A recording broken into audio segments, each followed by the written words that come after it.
Hey Bible readers, I'm Tara Lee Cobble, and I'm your host for the Bible Recap.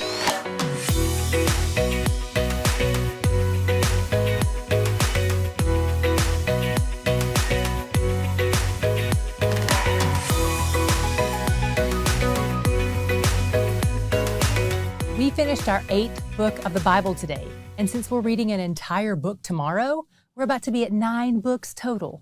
And by the way, don't worry about tomorrow's reading. The book is super short. It's just 4 chapters. Also, I mentioned this at the beginning of the book of Judges, and hopefully you've already read the text from today and know this is a tough section. But just a heads up that if there are little ears and eyes nearby, you may want to watch this later. This is one of my least favorite parts in Scripture, but there are still things to be learned about God, even in these chapters, even though he seems mostly absent. We opened with a reminder that Israel is living in anarchy at this point, which sets us up for everything that happens in today's reading. We start with a Levite, the tribe appointed to work for God, who had a concubine, which is basically a household servant with fewer rights and less permanency than a wife, and whose main job is to sleep with the boss and have his babies. She decides she wants to leave this arrangement, but he goes after her to win her back. He meets with her dad, and things are going smoothly. Her father invites them to keep staying day after day with him, but on the 5th day, the Levite is ready to move on, so they head out for a long journey home. His servant suggests they spend the night in a Canaanite area, but the Levite prefers to keep moving until they hit an Israelite area. They stop in the city of Gibeah, which is in the land allotment to the Benjamites. They're planning to sleep in the town square, but an old man comes by and urges them to stay at his place instead. Not long after that, the Benjamite men of town show up and demand to have sex with the Levite. If this is starting to remind you of Genesis 19 and what happened to the 2 angels who visited Lot in Sodom, you're not far off. And the old man responds just like Lot did when Lot offered his 2 virgin daughters. The old man offers his virgin daughter and the Levite's concubine instead. The Benjamites didn't like this offer, but the Levite saved himself by sending his concubine out to them. And let me say this in case it isn't obvious. God doesn't endorse this. These things are the result of God's people turning away from God, which ultimately means they have no regard for his laws either, since they have no regard for him. The men brutally assault her and rape her and beat her to death. And the Levite doesn't even seem to be moved by her condition.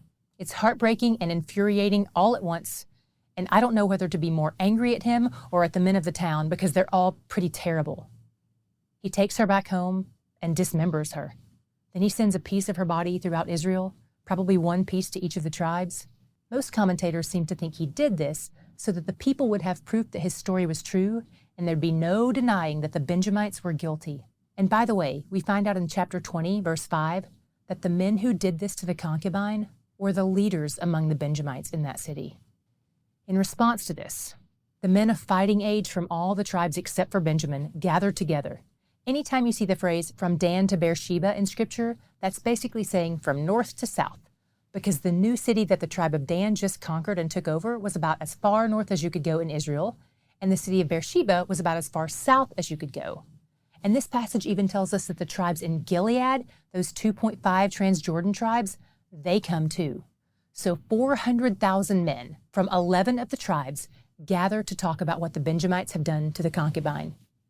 The Levite tells them the story, conveniently leaving out the role he played in it, and asks them what should happen in response to this abomination. They decide to confront the city of Gibeah in Benjamin. First, they try to reason with the people of the city. They ask them to bring out the men responsible for the crime so they can enforce the death penalty since they murdered someone. But the city won't give them up. They protect their wicked leaders and refuse to hold them accountable. Then the whole tribe of Benjamin gets their backs.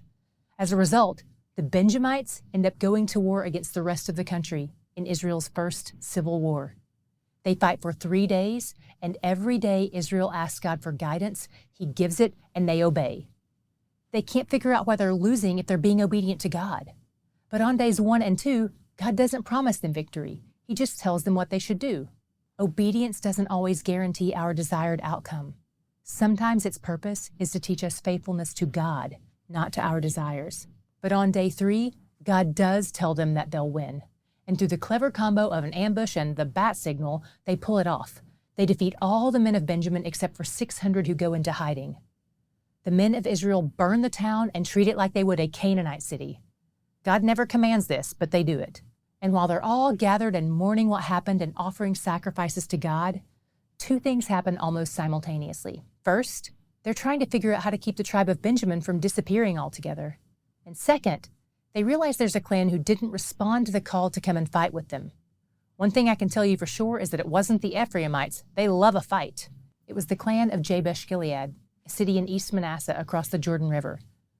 Without consulting God, Israel puts together their best, most efficient plan. They'll send 12,000 men over to go and kill everyone except the female virgins. Then they bring back the 400 virgins to give to the 600 surviving men of the tribe of Benjamin. But oh no, there's still 200 women short. So they hatch a plan for the Benjamites to kidnap some women while they're dancing at a festival. Problem solved. I'm really thankful this passage is descriptive, not prescriptive. This was man's wicked plan to fix the circumstances they were in because of sin. When we fail to consult God and lean on our own understanding, we almost always make a bigger mess. And I just want to pause and point out that all of this can be traced back to the uncontrolled lust of a handful of so-called leaders and the self-protective measures of a Levite. Thousands upon thousands died as a result. There wasn't much joy in today's reading, was there? And do you know why? Because there wasn't much God. The last line of our reading reminds us again, everyone did what was right in his own eyes.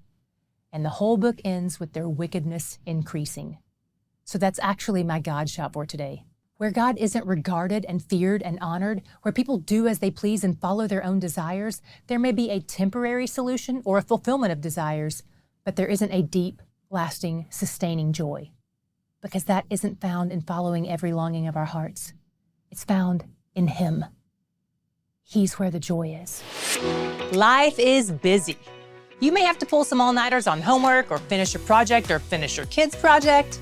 Regardless of what keeps you up at night, we want to make your mornings better. And one way to do that is by filling your oversized coffee mug to the brim, especially if it's one that says, I start my day with a God shot.